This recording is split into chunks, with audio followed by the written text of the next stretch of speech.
Hello everybody, this is Lakeshore Boulevard in Dunkirk, New York, and we've got some high wind warnings. They're calling for 60 to 70 mile an hour wind down here in Dunkirk, and when that happens, it drives that lake up over the wall here, and that's a road right there.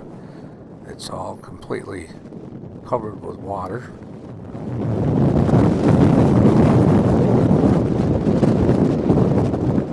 Now, a few years ago, they did a real nice restoration job down here, and they built a nice wall and capped it with a sidewalk with a metal railing.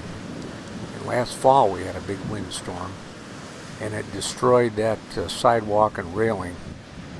And I was kind of hoping they'd get started on fixing that project before summer came.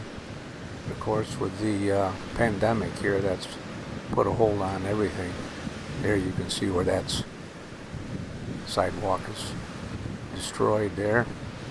There's several places down along this lakefront here where the sidewalk has been torn right off and pushed out into the road. There's another section. And water can be a pretty powerful force.